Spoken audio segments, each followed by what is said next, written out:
Aldor, ju jeni pjesë e këtij, po themi panajiri.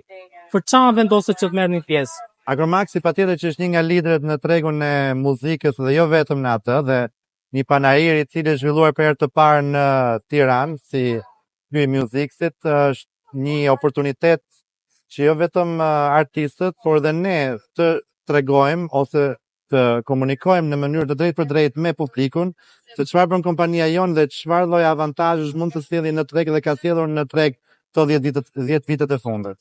Çfarë ofroni ju për një artist?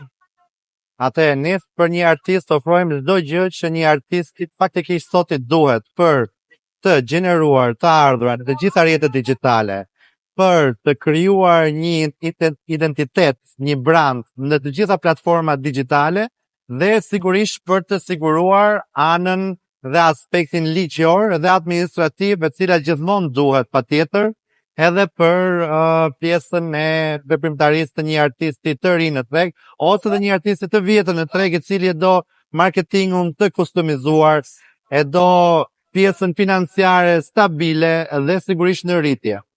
Ju jeni pjesë e kësaj ekspozita, keni dhe kompani të tjera me të cilët ju keni një bashkëpunim për në fushën në të cilën ju veproni? Patjetër, këtu ka dhe kompani, për shembull, që merren te pjesa e menaxhimit të drejtave të autorit, si Alba Autori, të cilët janë agjenci kolektive dhe nuk bëjnë të njëjtën gjë si ne, merren me të drejtat të administruar në mënyrë kolektive, jo individuale si ne.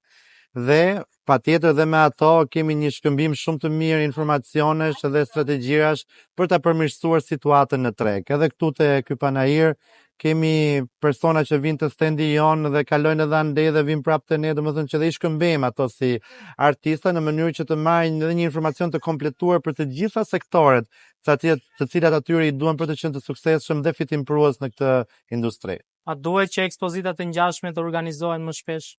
Patjetër, kjo është hera e parë, faktikisht për vitin 2025 është shumë vonë, duhet ishte bërë më herët, po më mirë vonë se kur, kështu që patjetër do të organizohen shumë më shpesh, madje do të ketë edhe sipas mendimit tim një aspekt pak edhe më intensiv për artist, për autor, që të informohen jo vetëm nëpërmjet stendeve, por edhe nëpërmjet seminareve që mund të zhvilloheshin.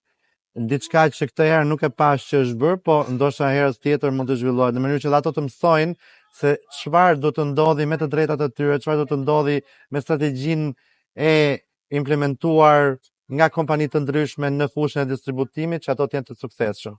Aldo, a do ketë panele me artistë që mund të diskutojnë rreth, po themi, të drejtave, rreth marketingut, rreth muzikës, e ardhmja e muzikës?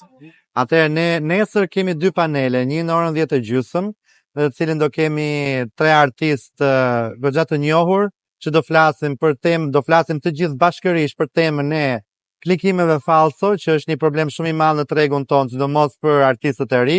Do flasim për marketingun e veprave të tyre në platforma si TikToku dhe çfarë domethënie ka TikToku për marketingun e suksesshëm. Dhe sigurisht për një temë e cila është goxha e re, po ka prekur tregun ton shumë, është shitja e katalogjeve, ku një artist shet çdo gjë që ka prodhuar, krijuar ndonjëherë në jetën e tij, një kompanie X-i, dhe çfarë domethënie ka kjo shitje për të ardhmen e artistëve dhe atyre që përdorin muzikën e tyre, si koncerteve, diskotekave dhe të tjerëve. Aldo, kemi pasur raste të tilla ku kanë shitur katalogun artistë të njohur? Po, kemi raste të tilla që kanë shitur katalogje, madje ka dhe raste që janë penduar për ato shitje, ka dhe raste të cilët nuk i kanë shitur katalogun dhe pikërisht ato raste do të cekim edhe nesër, që do flasin dhe artistë të cilët nuk i kanë shitur katalogjet dhe arsyet pse nuk i shesin katalogjet. Aldo, disa javë më parë, u pam te dera e Spakut ku dorëzohet një platformë. Po. A mund na thoni pak se ku është kjo platformë, a ka ecur përpara, po themi, ka pas negociata me Spakun lidhur me këtë platformë për zgjedhjet?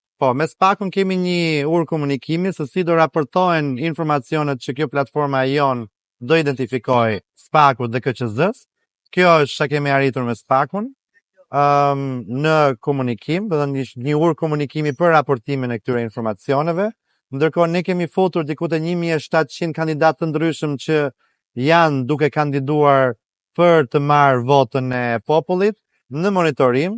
faqet e tyre të Facebookut, të Instagramit, që mund të kenë YouTube, TikTok e të tjera, kemi identifikuar që shumica atyre nuk kishte për shumë fare faqe ose profile në rrjetet sociale, një gjë që ishte shumë e çuditshme, por kemi identifikuar dhe individ të ndryshëm të cilët aktualisht po bëjnë fushata marketingu. Tani, a janë bërë këto fushata marketingu nga lek të pista, a janë bërë ato në mënyrë të deklaruar, kjo është pastaj për të identifikuar nga Spaku. Po ura komunikimit midis platformës tonë dhe Spakut për të identifikuar këto shkelje të mundshme ekziston aktualisht dhe ka hyrë në fuqi. Aldo, ditën e sotme filloi dhe fushata zgjedhore elektorale.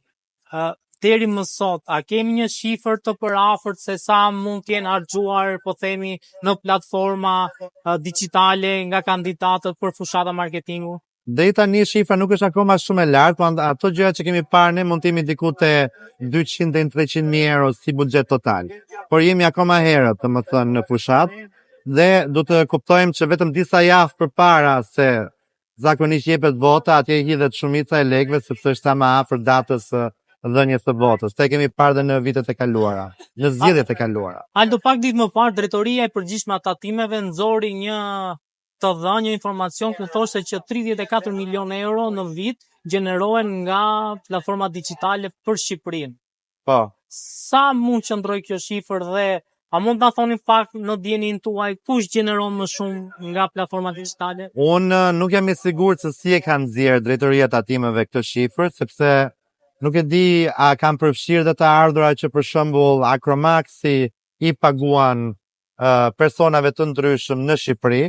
Nëse kjo shifër përfshin edhe ato të ardhura, atë i bie që një pjesë shumë të madhe të kësaj shifrës ka të bëjë edhe me Acromaxin, edhe një pjesë tjetër mund të jenë të ardhura nga Facebooku, Instagrami, TikToku, që mund të jetë gjeneruar në mënyra të ndryshme.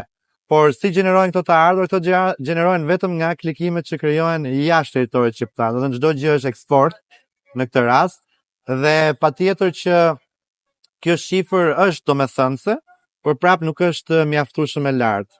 Po të shikojmë shtete të tjera, të cilat si Serbia që me sa di unë kanë diku te 150 milion euro gjenerimin e këtyre vlerave, ne jemi akoma shumë në fillim. Dhe unë mendoj se krahasim me Serbinë ne gjenerojmë shumë kontent i cili shikohet edhe jashtë territorit shqiptar, që unë mendoj lehtësisht nëse do bëhesh në mënyrë më të organizuar dhe në mënyrë më të mirë kjo si gjë, ne mund të arrinim lehtësisht 300-400 milion euro në vit. Kjo do thot edhe nëse Shqipëria do e kishte të mundur monetizimin e YouTube-it brenda territorit të saj, sa mund shkonte si shifër? 304 milion euro? 300-400 milion euro, por mund të shkonte si shifër. A kemi shanse që në një të ardhme të afërt të bëhet dhe monetizimi i YouTube-it për territorin shqiptar? Kjo varet shumë nga agjencitë kolektive, të cilët akoma nuk janë gati me procedurat dhe sistemet e tyre në mënyrë që të tërheqin kompanisë si YouTube-i ose Facebooku që të fillojnë me shitjen e reklamave në territorin shqiptar. Facebooku për shembull akoma nuk suporton monetizimin e një faqe nëse ajo vjen nga Shqipëria. Domethënë duhet të shkosh në një vend tjetër, do të thuash sigurie nga Gjermania, nga Amerika, në mënyrë që ti të përfitosh monetizimin dhe ai të ikën në një moment të caktuar kur ato identifikojnë që ti ke hyrë nga Shqipëria për të menaxhuar faqen tënde. Aldo, a është shumë e vështirë që këto agjenci kolektive të punojnë që të arrijnë një marrëveshje me YouTube-in? Janë disa agjenci kolektive të cilat bëjnë punë goxha të mirë, janë shumë të hapur dhe për të përmirësuar këtë situatë, Alba Autori është një nga ato, por janë edhe 2 agjenci të tjera të cilat janë aktualisht të licencuara nga Ministria e Kulturës, të cilat jo vetëm që nuk bëjnë përpjekje për ta përmirësuar situatën, por janë aktivisht merren për ta përkeqësuar situatën. Kështu që kjo është totalisht në dorën edhe të ministrit përkatër Gonxha, që ta përmirësoj këtë në rilicencimet të ardhshme, si edhe në monitorimet që ministria e tij kryen çdo 3 ose 6 muaj. Aldor, shumë faleminderit për intervistë. Faleminderit.